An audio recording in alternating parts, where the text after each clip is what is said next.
My name is Carlosfelipe Pardo. I'm the director of Despacio.org, and the title of my presentation is Speed in Urban Development. You may think why we're going to talk about this. The topic of speed is something which is seldom thought about. Very few people ask themselves if speed is something good or bad. The question that I have behind this is, why do cities prefer to go faster to solve many problems in the city?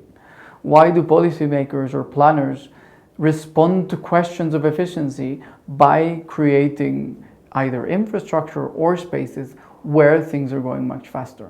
There's a lot of people dying every day on the roads because people are going faster. So why don't we start thinking about speed as that problem rather than a solution? And how can we find different measures or policies that will actually reduce speeds and increase livability and even increase efficiency? Do cities need to be very, very large? Do distances have to be very, very far? Because then what will happen is that you will think that what you need to have is faster transport modes. But what if we think about it the other way? If we think about it in such a way that cities have shorter distance of travel, that your destinations are much closer, then probably what will happen is that people will be able to go slower. One example of one research project which started to ask this question is more than 30 years ago. It was Appleyard who started to understand how people in one specific street compared to another would be either closer or farther, or they would feel that they would not have a bigger neighborhood. So for instance, when he went to one street, what he found is that there were 2,000 vehicles going there per day. It was a very low traffic zone, and coincidentally, or maybe not coincidentally, what was happening is that when he interviewed people along that street, he found that they had more friends and more acquaintances in the street, across the street and next to them, and also that they would say, my home is a broader place or a bigger place, including public space, when compared to another street, which had very heavy traffic, fast traffic, and 16,000 vehicles per day. So when you see this example, you start asking yourself, okay, so then probably if I generate streets where people can cross easily, when there's not such a high-speed traffic, then maybe I'm giving people a better urban experience. This is one first example which can start us on this topic, which can start to relate how we can solve these problems.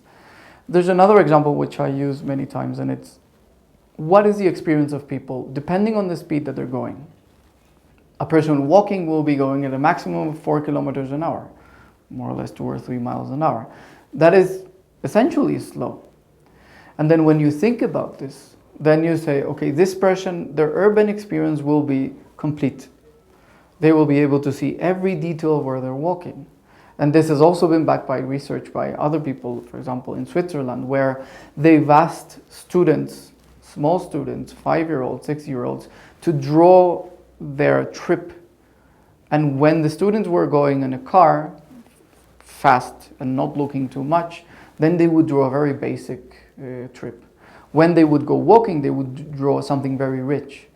Because going walking somewhere, you will be able to see the city. Now the speed of that is 4 kilometers an hour. Of course, when you go quicker, when you go much, much faster, let's say 200 kilometers an hour, then what you have is only a blur. You'll only be able to see a blur of anything. You will not have that urban experience. And it's actually what some people call a non-place. There's no longer a place from your A to B.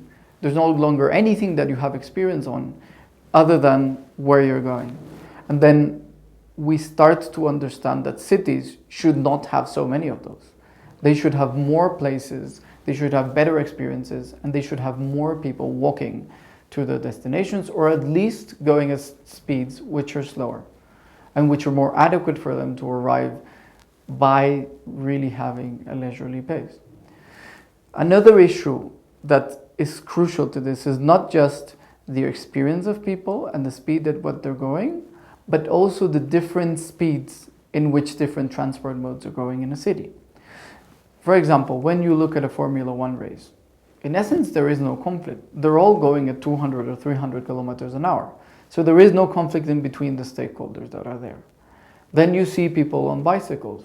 If all of them are on bicycles, you don't see a conflict either. Then you see people walking. If they're all walking, then there's not a conflict either. But in many cities, this example is from Pune in India, is that you have different transport modes at different speeds, generating many conflicts on the roads. So for instance, this woman is trying to walk from one place to another, and she's in the middle of the road. There's no sidewalk. There's a complete neglect of the need that she has and the conditions of her trip, and of course of the speed of her trip. She's going at 2 kilometers an hour.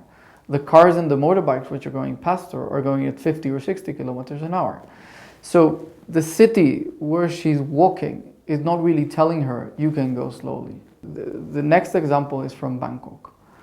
The city which many people in Asia would say is very successful, because it has very high speeds, it is very fast, we could say it is very effective, very efficient, alive, modern. We think about progress, we may think about technology.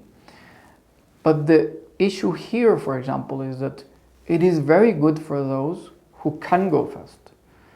If you look more closely to the photo, what you see is a person who is not able to cross the street. This man is trying to cross a street where everything is going so fast that he just cannot go anywhere past the middle.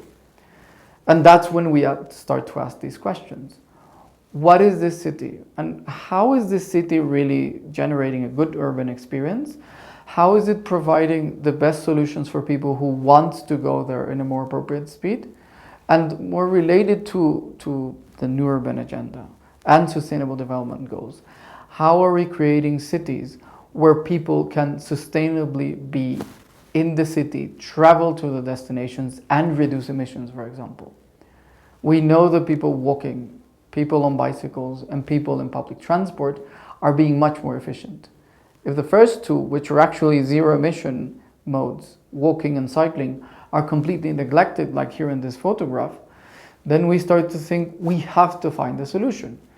And essentially the solution here will be related to speed.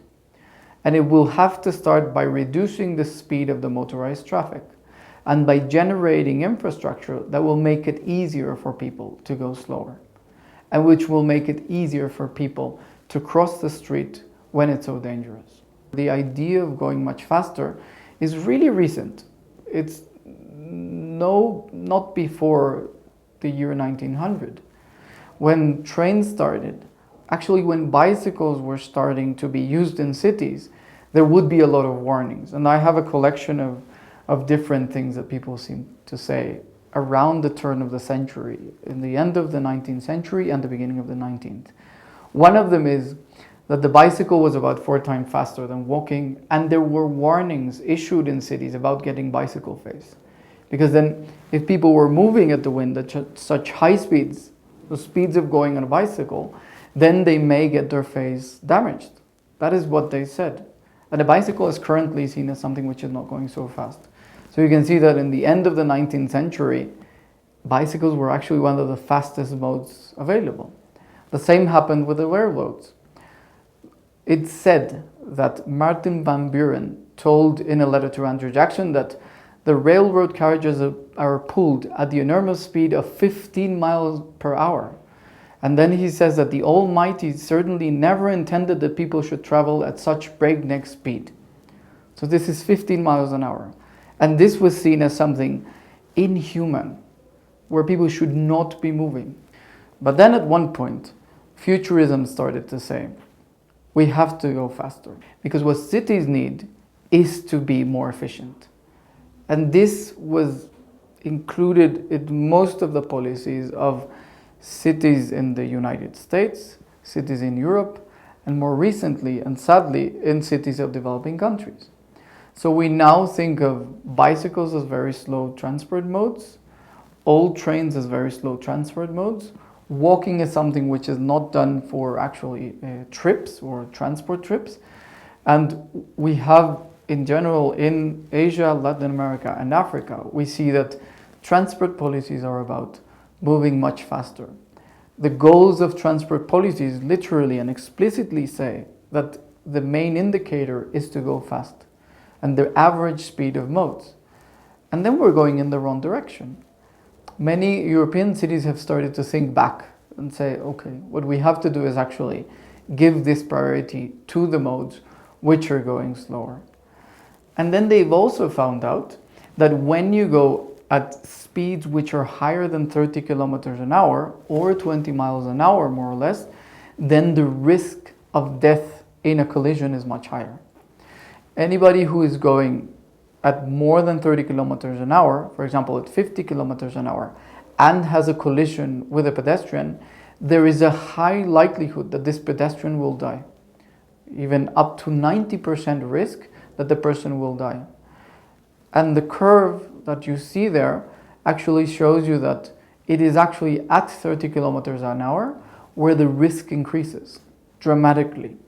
And that is why many cities have created 30 kilometer per hour zones, 20 is plenty zones, and even examples like the one in Germany of the Spielstraße, where they want cars to go below 10 kilometers an hour in the street because it's a play zone, it's a play street. And that's what you want in very particular streets. This is the essence of this message.